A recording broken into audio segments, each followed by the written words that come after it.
এক বাটি আতপ চালের গুঁড়ো দুধ গুঁড়ো দিয়ে বানাবো এক সুস্বাদু খাবার। তো আসুন দেখা যাক কি বানাই। কড়াই জল দিয়ে নুন দিয়ে ফুটিয়ে নিয়েছি।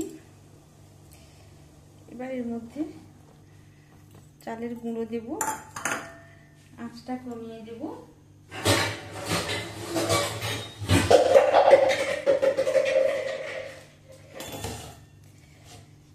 দিয়ে ঢাকা দিয়ে রেখে দেব। আঁচটা খুব আস্তে আছে, চালের গুঁড়োটা আস্তে আস্তে সেদ্ধ হচ্ছে। কম আঁচে 4-5 মিনিট ঢাকা দেওয়ার পর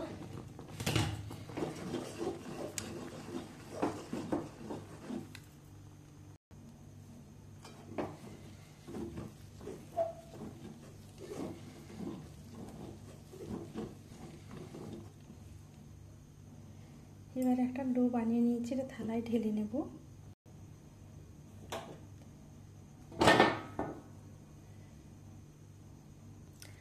ডোটা একটু ঠান্ডা করে নিয়ে হাতে ঘি ব্রাশ করে মথে নেব। এবার একটা প্যানে দুধ বসালাম। দুধটা আগে থেকে কড়াইতে একটু ঘন করে নিয়েছি।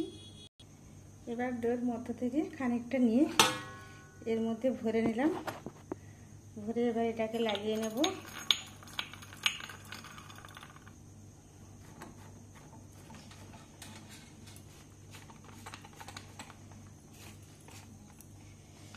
এবার ভালো করে আটিয়ে নিলাম।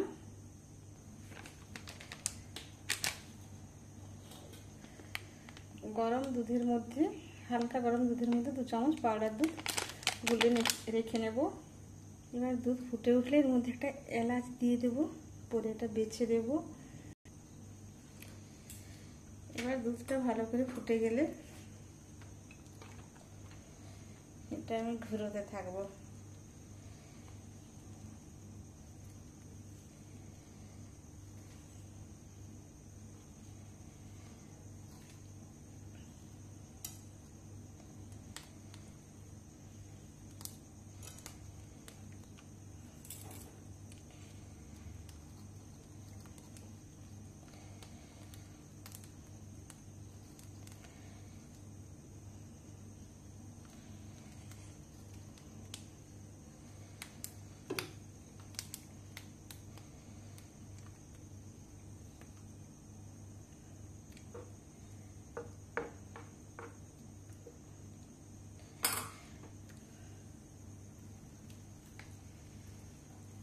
এবারে দেখুন এগুলো সুন্দর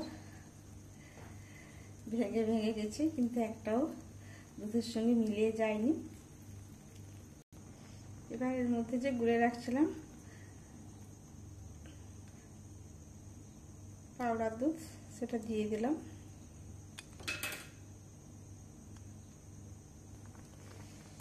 এবার দেব গুড়। গুড়ের ডেলাগুলো গ্রেটার করে গ্রেট করে দেব।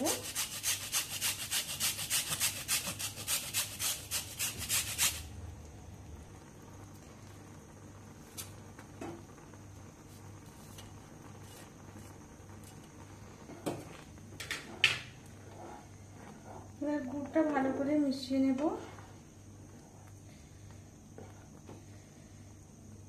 দেখুন চুষি পিঠা কাটতে কত কষ্ট, একই রকম আমি কিভাবে খুব সহজে বানিয়ে নিলাম।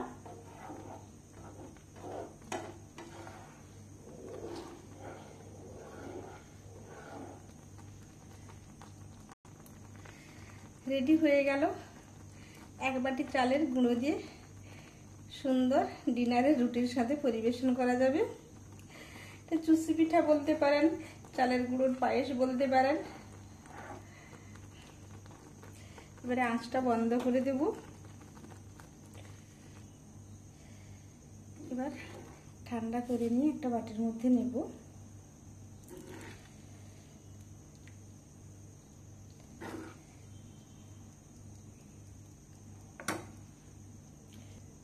দেখুন কত সুন্দর